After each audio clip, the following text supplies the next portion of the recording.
வெளிப்படுத்தல் 9ஆம் அதிகாரம் 4ஆம் வசனத்தில் இப்போ நீங்கள் அந்த வசனத்தை வாசிங்க. கொரோனாவில் என்ன நடந்துச்சுன்னு அதில் இருக்குது பாருங்க.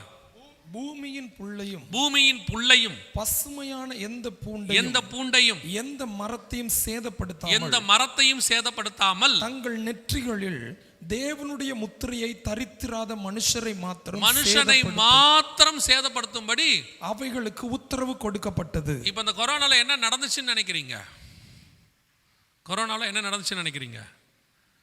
மரமோ செடியோ புல்லோ மிருகமோ இயற்கையோ எதுவும் சேதமடையல. எது மட்டும் சேதமடைஞ்சிச்சு? மனுஷன் மட்டும் செத்தான்.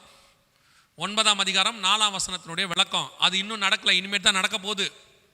உலகம் முழுக்க இனிமேட் வரும் இன்னொன்று, அது இதை விட உச்சமாக இருக்கும். இப்போ அவங்க டெஸ்ட் பண்ணி பார்த்தாங்க.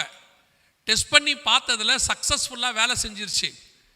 இது இப்போ இல்லை, 2008 சொல்கிறோம். 863 நானோ டெக்னாலஜின்னு பேர் இதுக்கு, பயோவாருக்கு பேர். அந்த பயோவாரினுடைய அடுத்த வேர்ஷன் தான் கொரோனா. இந்த கொரோனாவுடைய உச்சம் தான் வெளிப்படுத்தல் 9:4. அதான் இனி வரப்போகுது. ஆனால் நீங்கள் இதை ரொம்ப சீரியஸாக எடுக்க மாட்டீங்க, எனக்கு தெரியும். என்னை பொறுத்த வரைக்கும் நீங்கள் சீரியஸாக எடுக்காதீங்க. ஏன்னா 9:4 வருகைக்கு பின்னாடி நடக்கிறது. ஒருவேளை வருகைக்கு பின்னாடி நீங்கள் இருப்பீங்கன்னா கொஞ்சம் சீரியஸாக எடுத்துக்கோங்க, ஒன்றும் பிரச்சனை இல்லை. இது 9:4 வருகைக்கு பின்னாடி நடக்கிறது. அதுக்கான வேலை தான் இப்போ நம்ம சாம்பிள் பண்ணி பார்த்துருக்குறாங்க. 2வது முத்திரை நம் கண்களுக்கு முன்பாக கடந்து போயிட்டே இருக்குது. நம்ம அதில் தான் இருக்கிறோம்.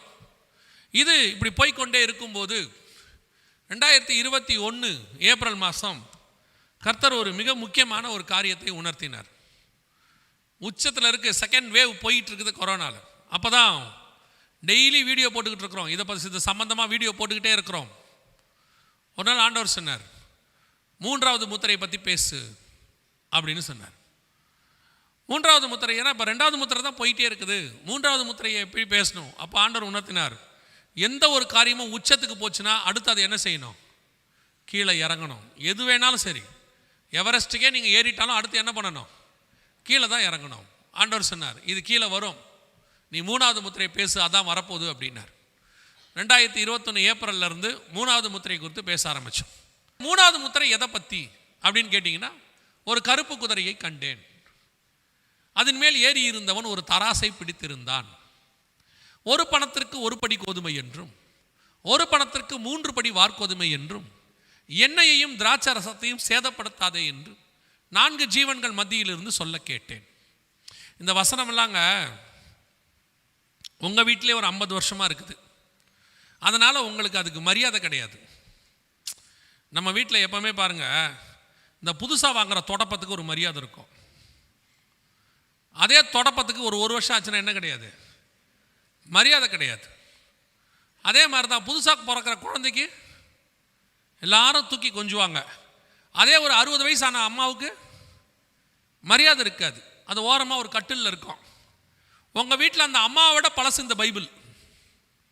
அதனால் இதுக்கும் மரியாதை கிடையாது, இதில் உள்ளதுக்கும் மரியாதை கிடையாது. அந்த பாட்டி வீட்டில் எதுக்கு இருக்குதுன்னு கேட்டால், ரேஷன் கார்டில் சக்கரை வாங்கிறதுக்கு, கேஸ் வாங்கிறதுக்கு, அதுக்குன்னு ஒரு ரேஷன் கார்டு வச்சுருப்பாங்க. இல்லைன்னா அந்த அம்மாவுக்கு ஒரு பென்ஷன் வரும். அப்படி இல்லை ரொம்ப அன்பாக கவனிக்கிறான்னா, உண்மையிலே கவனிக்கிறவங்க இருக்கிறாங்க, அவங்கள விட்டுருவோம். பெரும்பாலும் ரொம்ப அன்பாக கவனிக்கிறான்னா அந்த அம்மா பேரில் சொத்து இருக்குன்னு அர்த்தம். இல்லைன்னா அந்த அம்மாவுக்கு மரியாதையே இருக்காது. அவன் சுகர் மாத்திரை கூட வாங்கி தர மாட்டான். மீறி வாங்கி தரானா அந்த அம்மாவில் ஏதோ ஒரு ஆதாயம் இருக்குது அப்படின்னு அர்த்தம். நான் எல்லாரையும் சொல்ல, கொஞ்சம் நல்லாவே கவனிக்கிறவங்க இருக்கிறாங்க. அதே மாதிரி தான் இந்த பைபிள் உங்கள் வீட்டில் ஓரமாக கிடக்கும், பாட்டி மாதிரி. அதுக்கு எப்போ மரியாதைன்னா, ஜனவரி மாதம் 1ஆம் தேதி வாக்குத்தத்தம் வாங்கும்போது அதுக்கு ஒரு மரியாதை இருக்குது, ரேஷனில் சக்கரை வாங்குற மாதிரி. அதுக்கப்புறம் அந்த பாட்டிக்கு மரியாதை இல்லாத மாதிரி அந்த பைபிளுக்கும் மரியாதை கிடையாது. ஆனால் உங்களுக்கு ஒன்று தெரியுமா? நாளைக்கு உங்களை நியாயம் தீர்க்க போகிறது யார் தெரியுமா? உங்கள் பைபிள் தான் நியாயம் தீர்க்க போகுது. வசனம் சொல்லுது, உங்கள் வசனங்களே உங்களை நியாயம் தீர்க்கும். நீங்கள் நினச்சிக்காதீங்க ஏதோ ஒரு கோர்ட்டில் உட்காந்துக்கிட்டு அட்வொகேட் ஒருத்தர் பேசுவார் நியாய தீர்ப்பு நாளில். அதெல்லாம் இல்லை. உங்கள் வீட்டில் இருக்கிற பைபிளே வந்து சொன்னோம், ஆண்டவரே இவன் வீட்டில் 50 வருஷமாக இருந்தேன், ஒரு நாள் கூட இந்த படுபாவி என்னை தொட்டே பார்க்கல. அவன் அதிகமாக தொட்டது பீரோவை தான், லாக்கரை தான், உள்ளுக்குள்ள இருக்கிற பணத்தை தான் எண்ணி எண்ணி பார்த்தான் படுபாவி. நான் உங்களை சொல்ல, நான் பேசுறதெல்லாம் தூத்துக்குடிக்கு வெளியே, என்ன நல்லா கவனிங்க சரியா? இந்த பையன் இருக்கான் பாருங்க, அவன் பையன், இவன் பெத்த பையன், அவன் அதிகமாக தொட்டது செல்ஃபோனை தான், என்ன தொடவே இல்லை. அந்த அம்மா இருக்கு பாருங்க, அது யூடியூப் சேனல் தான் பார்த்து தொலைச்சிச்சு, என்ன பார்க்கவே இல்லை. இந்த வீட்டில் யாருமே என்ன பார்க்கல ஆண்டவரே. உங்களுக்கு வேற கேள்வியே கிடையாது பாருங்க, வேற நியாய தீர்ப்பில் வேற கொஸ்டினே கிடையாது. உங்கள் வீட்டில் இருக்கிற பைபிளே நீங்கள் தொடலையே, பார்க்கலையே, படிக்கலையே. ஆனால் பைபிளில் உள்ள ஆசீர்வாதம் மட்டும் வேணும், ஆசீர்வாதத்தை கொடுக்கறதுக்கு பாஸ்டர் மட்டும் வேணும். அதுக்கு நீங்கள் அப்படி நாங்கள் பாஸ்டர் கொடுக்க மாட்டேன்னு சொல்லிட்டாருன்னா விசிட்டிங் பாஸ்டர் 4 பேர் வந்துருவாங்க வீடுகள் தோறும். கவனிச்சு கொள்ளுங்க, உங்களை இந்த அளவுக்கு ஆசீர்வாதமாக்கி உட்கார வச்சிருக்கிறதே அந்த வேத வசனம் மட்டும்தான். இல்லை வேத வசனம் ஆசீர்வாதமாக இல்லாமல் போயிருந்துச்சுன்னா இங்கே வந்து உட்காந்துருக்கவே மாட்டியா. ஆனால் அது இருபுறம் கருக்குள்ள பட்டயம், என்னைக்கு வேணாலும் உங்கள் பக்கமும் வெட்டும். ஏன்னா நாளைக்கு நீங்கள் எதுவும் தெரியாது, எனக்கு தெரியாதுன்னு ஆண்டவர்கிட்ட சொல்லவே முடியாது. அத்தனையும் எழுதி கையில் தெளிவாக கொடுத்துட்டாரு. இப்போ நான் 3வது முத்திரையை வாசிச்சேனே, கிட்டத்தட்ட 1900 வருஷத்துக்கு முன்னாடி பைபிளில் உள்ளது. அது இன்னைக்கு நடந்துகிட்டு இருக்கு. 2022 23 நடக்கிற விஷயம் அதில் இருக்குது. உங்க ஏதாவது அந்த வசனத்தில் ஏதாவது புரியுதா? 3வது முத்திரை பஞ்சத்தை பற்றி, எக்கானமிக் கிரைசிஸ், கையில் தராசை வச்சிருக்கிறான் ஆண்டவர். 2021 சொல்றாரு, எக்கனாமிக் கிரைசிஸ் வரப்போது, மிகப்பெரிய பஞ்சம் வரும். ஏன்னா இயேசு சொன்ன 24ஆம் அதிகாரம் மத்தியில கொள்ளை நோய்க்கு முன்னாடி பஞ்சம் இருக்குது, பஞ்சம் வரும். அந்த பஞ்சத்தில் அடையாளமா என்ன நீ பார்ப்பேன்னா, கோதுமை ஹை ரேட்டுக்கு விற்கும். ஒரு பணத்துக்கு 1 படி கோதுமை, ஒரு பணத்துக்கு 3 படி வார்கோதுமை அப்படி விற்கும். 2 பொருள் தான் சேதப்படுது. அது ஒன்று எண்ணெய், இன்னொன்று திராட்சை ரசம். இன்னைக்கு இல்லைங்க, கிபி 90லேருந்து 96க்குள்ள வெளிப்படுத்தின விசேஷத்தில் ஆண்டவர் சொன்னது 2021 சொல்றார். அப்போ ரஷ்யா உக்ரைன் பிரச்சனையே ஆரம்பிக்கல. 2021 நவம்பரில் தான் ரஷ்யா உக்ரைன் பிரச்சனை ஆரம்பிக்குது. 2022 பிரச்சனை உச்சத்துக்கு போகுது. உலகத்திலேயே கோதுமை தயாரிக்கிற நம்பர் 1 உக்ரைன், நம்பர் 2 ரஷ்யா. ஐரோப்பா முழுக்கும் கோதுமை அனுப்புறது உக்ரைன் தான். உக்ரைனுக்கு ஒரு பேர் உண்டு, பிரெட் பேஸ்கட் ஆஃப் யூரோப்புன்னு சொல்லி. இன்னைக்கு கோதுமை அங்கே உற்பத்தியே கிடையாது, மொத்த லேண்டையும் ரஷ்யன் நாசம் பண்ணிட்டான். ரஷ்யாவில் கோதுமை இருக்கு, தரமாட்டேன்னு சொல்லிட்டான். 3வது அதிகமாக கோதுமை தயாரிக்கிற நாடு இந்தியா. அவன் சொல்லிட்டான், எங்கள் நாட்டுக்கே அது என்ன செய்யாது, பத்தாது, நாங்கள் தரமாட்டோன்ட்டாங்க. 3 முக்கியமான நாடு கோதுமை இல்லாமல் முடிஞ்சிருச்சு. கோதுமை தட்டுப்பாடு உலகளாவிய தட்டுப்பாடாக மாறுச்சு 2022 23. எந்த அளவுக்கு உச்சம் தெரியுங்களா? பிரான்ஸில் லைனில் நின்று ரேஷனில் நம்ம அரிசி வாங்குற மாதிரி ஜனங்க கோதுமை வாங்கினாங்க. இங்கிலாண்டில் கோதுமை இல்லாமல், ஏன்னா அவங்களுக்கு அடிப்படை சாப்பாடு எதில் தான் இருக்கு, கோதுமை. அதில் கூட கர்த்தர் உங்களை எண்ணி காப்பாற்றி அரிசியில் கொண்டாந்து உட்கார வச்சுட்டார். அது கூட நல்லதாக போச்சு. நம்மளையும் கோதுமை திங்க வைக்க பார்த்தாங்க கொஞ்சம். சுகரு, நீங்கள் அரிசி சாப்பிடக்கூடாது, ஏன்னா கோதுமை விற்க முயற்சி பண்ணாங்க. இப்போ கோதுமை கிடைக்கல. இப்போ இன்னொன்று சொல்லுவாங்க, அதையும் நீங்கள் கேட்டுங்க. நீங்கள் தான் எது சொன்னாலும் கேட்பீங்களே, சொல்லுவாங்க, கேட்டுக்குங்க. கோதுமையினாலும் சுகர் இன்க்ரீஸ் ஆகிறது. இனிமேல் நீங்கள் கோதுமையும் சாப்பிடாதீர்கள், ஓட்ஸ் சாப்பிடுங்கம்பா. இல்லையா, எது சீப்பாக கிடைக்குதோ அவன் ஊரில் அதை சாப்பிட சொல்லுவான். இல்லைன்னா அரிசியே தின்னுருவான் திருப்பி. இப்போ அரிசி நல்லா ஆயிடுச்சுன்றான், என்ன வேணாலும் சொல்லுவான். நீங்களும் அதை ஓகேன்னு அக்செப்ட் பண்ணிடுவீங்க, ஒன்றும் பிரச்சனை இல்லை. நீங்கள் ஒன்றும் அவ்வளோ பெருசெல்லாம் யோசித்து பேசுகிற ஆள்லாம் கிடையாது. நான் சொல்கிறது உங்களை தூத்துக்குடி அல்ல, ஆல் ஓவர் தமிழ்நாடு. 2000 வருஷமாக அரிசி தின்னுக்கிட்டு இருக்கிறோம். நம்மளை சொல்லிவிட்டா அரிசி தின்னா சுகர் வரும்னு. நீங்களும் அரிசி திங்கிறத விட்டுவிட்டு எல்லாம் நைட்டில் சப்பாத்தி தின்னீங்க. அவன் சுகர மாத்திரையை விற்றுவிட்டான். நல்லா இருக்கட்டும், சாப்பிடுங்க சாப்பிடுங்க. கவனிங்க, 2022 கோதுமையின் பஞ்சம் உச்சத்துக்கு போச்சு. 6ஆம் அதிகாரம் 6ஆம் வசனம் வெளிப்படுத்தின விசேஷம். 1 பணத்துக்கு 1 படி கோதுமை. நம்ம ஊரில் இப்போ பிரெட் பேக்கெட் எவ்வளோ தெரியுமா உங்களுக்கு? 45 ரூபா. போன வருஷம் பிரெட் பாக்கெட் 3 மாதத்துக்கு முன்னாடி எவ்வளோ விலை தெரியுமா? தெரியாதா? 22 ரூபா. ஏதாவது தெரியுமா உங்களுக்கு?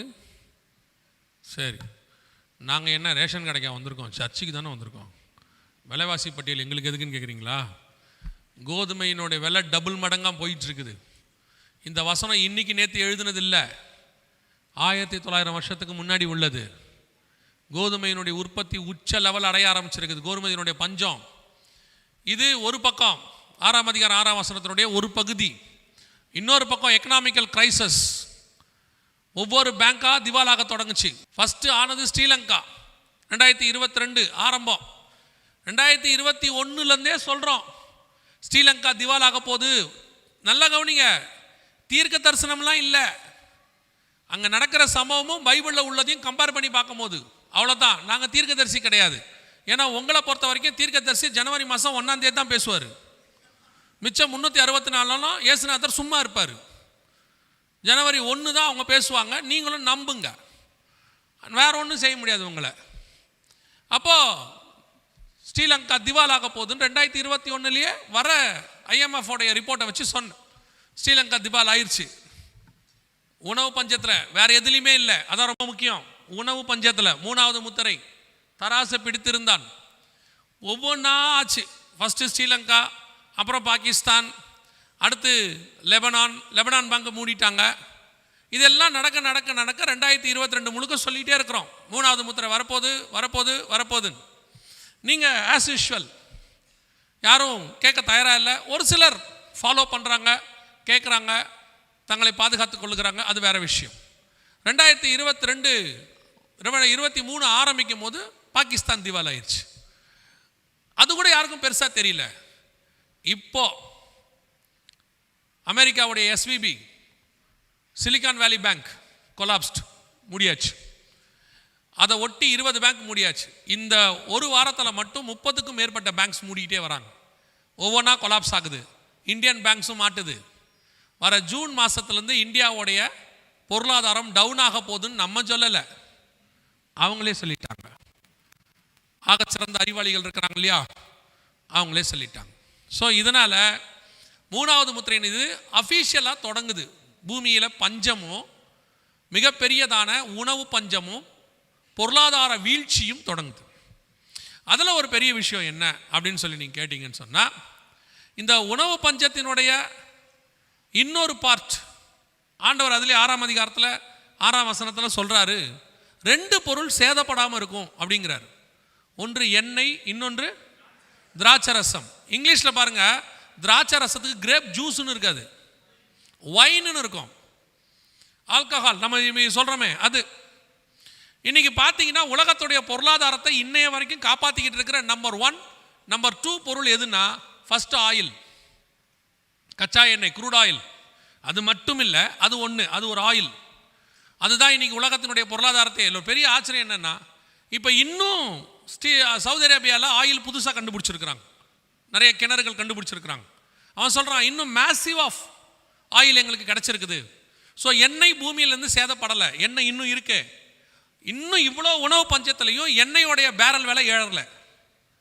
உலகத்திலேயே எண்ணெய் பேரல் விலை குறைஞ்சிக்கிட்டே வருது. இங்கே உணவு பஞ்சம் உச்ச நிலைக்கு போச்சு. இப்போது நேபாளில் கதை முடிஞ்சு, ஒவ்வொரு நாடாக பேங்க் மூடுறாங்க. பஞ்சத்தினுடைய உச்சம் ஒரு பக்கம். இப்போ நீங்கள் பார்க்குறீங்கல்ல, இந்த பஞ்சமானது இந்த ஜூன் மாதத்துக்கு அப்புறம் உச்ச நிலையை அடையும். ஆனால் எண்ணெய் மட்டும் சேதப்படாமல் இருக்கும். 2வது ஒயின், உங்களுக்கே தெரியும். இப்போ இந்த பொருட்கள் எல்லாம் சேதப்படாமல் இருக்கணும். 2 தான் இருக்குது. ஆண்டவர் சொன்ன அந்த 2 பொருள் தான் இப்போ சேதப்படாமல் இருக்குது. ஒன்று எண்ணெய், இன்னொன்று ஒயின். அதுலேயும் எண்ணெய்ங்கிறது வெறும் இந்த எண்ணெய் மட்டும் இல்லை, கச்சா எண்ணெய் மட்டும் இல்லை, நீங்கள் யூஸ் பண்ணுற ரிஃபைண்ட் ஆயில், இதுக்கு ஈக்குவலாக அது விற்கிது. ரிஃபைண்ட் ஆயிலுங்கிறது நீங்கள் நினைக்கிற மாதிரி சன்ஃப்ளவர்லேருந்து வர்றதெல்லாம் இல்லை. நீங்கள் ரொம்ப சந்தோஷமாக நினைக்காதீங்க. டபுள் ரிஃபைண்டு, ட்ரிபிள் ரிஃபைண்டு, அது வேற ஒன்றும் இல்லை, பூமியிலேருந்து எடுக்கக்கூடியதான ஒரு திரவம். அதை க்ளீன் பண்ணி அதை பெர்ஃப்யூம் ஆக்கி உங்களுக்கு எண்ணெய்ன்னு கொடுக்குறாங்க. அவன் மண்ணாவை என்னான்னு கேட்டான்ல, நீங்கள் எண்ணெயை என்னன்னு கேளுங்க, அவ்வளோதான். அது எண்ணெய். அது கடலையிலேருந்து எடுத்துல நல்லெண்ணெயும் கிடையாது, கடலெண்ணெயும் கிடையாது, சன்ஃப்ளவர் ஆயிலும் கிடையாது. அது எல்லாமே பூமியிலிருந்து எடுக்கிற எண்ணெய், அவ்வளோதான். அது மட்டும் இல்லை, நீங்கள் யூஸ் பண்ணுற சோப்பு, க்ரீமு எல்லாமே பெட்ரோகெமிக்கல் ப்ராடக்ட். பின்னாடி திருப்பி பாருங்கள், அதுலேயே போட்டிருப்பாங்க don't keep it in dry பிளேஸ்ன்னு வச்சுருப்பான். ஏன்னா வச்சா எவாபரேட் ஆகிடும். அந்த க்ரீம் எல்லாம் என்ன க்ரீமு? பெட்ரோகெமிக்கல் ப்ராடக்ட், பூமியிலேருந்து கிடைக்கிறது. நீங்கள் இந்த விவரம் புரியாமல் போட்டால் சவுப்பாயிரும் போட்டுக்கிட்டே இருக்கீங்க. அதெல்லாம் ஆக முடியாது, சரியா? மனசில் வச்சுக்கோங்க. எந்த க்ரீமும் உங்களை என்ன ஆக்காது? ஆமாம், ஆக்காது. அப்படி ஒரு க்ரீம் ஒரு ஆளை சிவப்பாக்கும்னா ஆப்பிரிக்கான்னு ஒரு இனமே இன்றைக்கி இருக்கக்கூடாது. அவன் எல்லாரும் இன்னொன்று என்ன ஆயிருக்கணும்? சிவப்பாயிருக்கணும். சும்மா எத்தியோப்பியன் தன் தோலை மாற்ற முடியாது. அதனால் நீங்கள் அதெல்லாம் காசு வேஸ்ட் பண்ணாதீங்க. சொன்னாலும் நீங்கள் மனம் திரும்ப போகிறதுக்கு இல்லைன்னு எனக்கும் தெரியும். நம்ம வேலை சொல்ல வேண்டியது. கேட்குறீங்களோ கேட்கலையோ அது உங்கள் இஷ்டம். நீங்கள் தான் இருந்தீங்கன்னு பார்த்தா இப்போ இந்த பக்கமும் அடிக்க ஆரம்பிச்சிருக்காங்க. எல்லாத்தையும் போட்டு இவங்க முந்தி டை மட்டும்தான் அடிப்பாங்க, இப்போ எல்லாமே அடிக்கிறாங்க. பையன் கூட கலரெல்லாம் மாற்றி ப்ரௌன் கலரில் வந்து நிற்கிறான். நமக்கே சந்தேகமாக இருக்குது, தமிழன் தானா? ஐரோப்பா மிக்சரில் வந்து நிற்கிறான். அப்படி இது மட்டும் ப்ரௌனாக இருக்குது. கர்த்தர் உங்களுக்கு என்ன கலர் கொடுத்தாரோ சோத்திரம் பண்ணிட்டு போயிட்டே இருக்க வேண்டியது தான். புரியுதா? இல்லை அதெல்லாம் இல்லை, 8 வாரத்தில் சிவப்பழகு வரும். போட்டு பாருங்க. தூத்துக்குடியில் நீங்கள் அப்படி ஏதாவது ஆயிட்டீங்கன்னா ஒரு சாட்சி புஸ்தகம் எழுதுங்க. வேற என்ன செய்ய? அவ்வளோதான். 6வது வசனம், 3வது முத்திரையின் காலம் நம் கண்களுக்கு முன்பாக போயிட்டே இருக்குது. அடுத்த 2-3 வருஷத்துக்கு இதான் நடக்கும். இப்பவும் சொல்கிறேன், 2022 2024 திருப்பி தீர்க்கதரிசிகள் வந்து அடிப்பாங்க. நீங்கள் நம்பினா நம்புங்க, நம்பாமனா போங்க, அது உங்கள் இஷ்டம். நாங்கள் தீர்க்கதரிசியை குறை சொல்லலை. புதிய ஏற்பாட்டை பொறுத்த வரைக்கும் தீர்க்கதரிசி சபைக்கு வெளியே கிடையாது, தீர்க்கதரிசி சபைக்கு உள்ளே தான் இருக்கிறார். நீங்கள் அதை நம்பினா தான், அது வசனத்தின்படி சொன்னா தான் அதான் கரெக்ட். பவுலும் பர்னபாவும் அந்த சபையில் போதகராகவும் தீர்க்கதரிசியாகவும் இருந்தார்கள். பழைய ஏற்பாட்டில் சபை கிடையாது, தீர்க்கதரிசி வெளியே இருந்தார். புதிய ஏற்பாட்டில் சபை இருக்குது, தீர்க்கதரிசி உள்ளே தான் இருக்கணும். சபையின் ஒவ்வொரு சபைக்கும் ஒரு தீர்க்கதரிசி இருப்பாங்க. அதுதான் ஆண்டவர் கொடுத்தது. அந்த சபையில் பிரதானமான தீர்க்கதரிசி பரிசுத்த ஆவியானவர். ஒவ்வொரு சபையிலையும் ஆவியானவர் நடத்துகிறார். அப்புறம் எதுக்கு உங்களுக்கு இன்னொரு தீர்க்கதரிசி வெளியே தேவைப்படுறாருன்னே தெரியல. அல்ல, இதை விட இன்னும் பெரிய விஷயம், தேவன் உங்களோட பேசும்போது நீங்கள் எதுக்கு இன்னொரு தீர்க்கதரிசி கிட்ட போறீங்க? கடைசி காலத்தில் உங்களை சோரம் போக்குறது. ஆனால் கொரோனா வந்ததில் ஒரு நல்லது என்ன தெரியுமா? ஒரு தீர்க்கதரிசியும் கொரோனா வரும்னு சொல்லலையா? அதனால என்ன ஆயிடுச்சு, ஒரு 50% தீர்க்கதரிசி 2020 காணும். மிச்ச மீதியெல்லாம் 2021 காணும். அவங்க ஆரம்பிச்சாங்க, இந்த வருடம் கர்த்தர் கடந்த வருடத்தில் இழந்ததை 2 தருவார்னு சொல்லி முடிக்கிறதுக்குள்ளே ஜனவரியிலே லாக்டவுன். 2022 95% தீர்க்கதரிசி முடிஞ்சிட்டாங்க. அவங்களுக்கு என்னன்னா, எதுக்குடா வம்பு, நம்ம ஒன்று சொன்னால் ஆண்டவர் வேணுன்ட்டே ஆப்போசிட்டாக செய்கிறார், நம்ம ஏன் சொல்லுவானே ஏன் மாட்டுவானே. இன்னும் ஒரு 5% தான் பாக்கி இருக்குது. அதுக்கும் இன்னும் 2-3 சம்பவங்கள் நடந்தால் அவங்களும் திருந்திடுவாங்க. சபைக்கு வாங்க, உள்ளே உட்காருங்க. கர்த்தர் உங்களோடு கூட பேசுவதற்கு 1000 வழி இருக்கு உங்களை தெளிவுபடுத்துறதுக்கு. நீங்கள் இந்த தீர்க்கதரிசியை தேடி ஓடுறதை நிறுத்திட்டீங்கனாலே உங்கள் ஆவிக்குரிய வாழ்க்கையில் வளர ஆரம்பிச்சிட்டிங்கன்னு அர்த்தம். அல்லேலூயா. இனி போக மாட்டேன்றவங்க அல்லேலூயா சொல்லுங்க பார்ப்போம். இவ்வளோ பேரும் போயிருக்காங்க. சரி, இதுக்கு மேலே போகாமல் இருந்தால் ஸ்தோத்திரம். அவ்வளோதான். இந்த 3வது முத்திரை உச்சநிலையை அடையும் போது மிகப்பெரிய அளவில் பஞ்சம் தலை விரிச்சாடும். அதில் மிகப்பெரியதான உயிர் சேதமும் வரும். அந்த உயிர் சேதம் கிட்டத்தட்ட 4வது முத்திரையில் கொண்டு போய் நிறுத்தும். அது என்னங்கிறத உங்களுக்கு சொல்லிட்டு தான் நான் முடிப்பேன். இப்போ இந்த பஞ்சம், உணவு பஞ்சம் ஒரு பக்கம், பொருளாதார வீழ்ச்சி ஒரு பக்கம். திருப்பியும் சொல்கிறேன், நல்லா கவனிச்சுக்கோங்க. தீர்க்க தரிசனம் இல்லை, பைபிளில் உள்ளது தான். இந்த 3வது முத்திரையின் காலம்தான் இனி 1-2 வருஷத்துக்கு போயிட்டு இருக்கோம். இந்த 3வது முத்திரை முடிஞ்சு 4வது முத்திரை எப்போ தொடங்கும் அப்படின்னு கேட்டிங்கன்னு சொன்னால், 3ஆம் உலக யுத்தம் ஒன்று ஆரம்பிக்கும். அடுத்த உலக யுத்தம் ஒன்று ஆரம்பிக்கும். அந்த யுத்தம் வந்து மரணத்துக்கான யுத்தமாக இருக்கும். நீங்க வாசிங்க, இப்ப வாசிங்க 6ஆம் அதிகாரம் 8ஆம் வசனம் வாசிங்க. நான் பார்த்தபோது இதோ மங்கின நிறமுள்ள ஒரு குதிரையை கண்டேன், அதில் மேல் ஏறி இருந்தவனுக்கு மரணம் என்று பேர். இப்ப நல்லா பாக்குறாரு தானே. பாதாளம் அவன் பின் சென்றது, பட்டயத்தினாலும், நல்லா கவனிங்க, பட்டயம்னா யுத்தம், பட்டயத்தினாலும் பஞ்சத்தினாலும் சாவினாலும்னா இங்கிலீஷ்ல வந்து நேச்சுரல் கலாமிட்டிஸ், அதாவது இயற்கை பேரழிவு, பூகம்பம், சுனாமி, இந்த மாதிரி இயற்கை பேரழிவு. சாவினாலும் பூமியின் துஷ்ட மிருகங்களினாலும். துஷ்ட மிருகம்னா என்ன? துஷ்ட மிருகத்தினாலும் மரணம்னா என்ன? இப்ப நம்மளுடைய காலத்துல வரக்கூடிய எல்லா மரணம் இருக்குல்ல, வியாதி, வைரஸ், எல்லா வைரஸும் பாருங்க ஏதாவது ஒரு துஷ்ட மிருகத்தின் பேர்ல தான் இருக்கும். எந்த வைரஸ் வேணா எடுத்துக்கோங்க, எய்ட்ஸ்ல இருந்தே எடுத்துக்கோங்க. எய்ட்ஸ் எதுல இருந்து வந்துச்சு தெரியுமா? யாருக்காவது ஞாபகம் இருக்குதா? சிம்பன்சி குரங்கு. அவங்க சொன்னது, அவங்க அஃபிஷியலாக நீங்கள் போய் நெட்டில் பார்த்துக்கோங்க, அஃபிஷியலாக அவங்க சொன்னது சிம்பன்சி குரங்கு. எபோலா எதுலேருந்து வந்துச்சு? வவ்வால். இப்போ கடைசியாக வந்துச்சே கொரோனா, அது கூட எங்கேருந்து வந்துச்சு? ஊகான் மாநிலத்தில் உள்ள மார்க்கெட்லேருந்து மிருகங்கள்லேருந்து தான் வந்துச்சுன்னு சொன்னாங்க. எல்லாத்துக்கும் பின்னாடியும் துஷ்ட மிருகம் இருக்கும். இப்போ நீங்கள் மத்திய கிழக்கு நாடுகளில் போனீங்கன்னா கேமல் ஃபீவர்னு ஒன்று இருக்குது. இப்போ நம்ம ஊரில் ஒன்று இருந்துச்சு ஸ்வைன் ஃப்ளூ, பன்றி காய்ச்சல்னு பேர். பறவை காய்ச்சல்னு இருக்கு, மாட்டு காய்ச்சல்னு இருக்கு. எல்லாத்துக்கும் பின்னாடி என்ன இருக்குது? ஒரு மிருகத்தினுடைய பேர் இருக்கும். ஆனால் இதெல்லாம் நீங்கள் ஒரு 20 வருஷம் 30 வருஷத்துக்கு முன்னாடி பார்த்துருக்க முடியாது. அப்போல்லாம் நமக்கு இருந்ததுக்கு பேர் என்ன? Jaundice, malaria, typhoid. இது எல்லாத்துக்கும் ஒரே காரணம் கொசு. டைஃபாய்டு கொசு, மலேரியா கொசு, மஞ்சக்காமலை கொசு, அவ்வளோதான். ஆனால் இப்போ தான் கடைசி 20 வருஷமா எல்லா வியாதிக்கு பின்னாடியும் ஒரு துஷ்ட மிருகத்தினுடைய பேர் கொண்டாந்துருக்கிறாங்க. அதுக்கு முன்னாடி பார்த்தீங்கன்னா ஒன்றும் கிடையாது, காலரான்னு ஒன்று இருந்துச்சு, அவ்வளோதான். எல்லாத்துக்கும் முன்னாடி இப்போ பாருங்கள், பறவை காய்ச்சல், பன்றி காய்ச்சல், மாட்டு காய்ச்சல், அப்புறம் கேமல் ஃபீவர், அப்புறம் வவ்வால்லேருந்து வந்தது, சிம்பன்சி குரங்குலேருந்து வந்தது, அத்தனை எலிஃபேண்ட்டு, யானைக்கால், எல்லாம் பாருங்கள் அப்படியே ஒரு மிருகத்துக்கு பின்னாடி தான் இருக்கும் எல்லா வியாதியும். இன்னும் எது வந்தாலும் பாருங்கள் அதையும் மிருகத்துலேருந்து தான் கொண்டாடுவாங்க. அதோட அர்த்தம் என்ன? அவங்க துஷ்ட மிருகத்துலேருந்து கொண்டாடுறாங்க. பைபிள் அன்றைக்கே சொல்லிருச்சு, துஷ்ட மிருகத்தினாலும் உண்டாகிற மிருகம் மரணம். இந்த 4 வகையான மரணம் வரும்.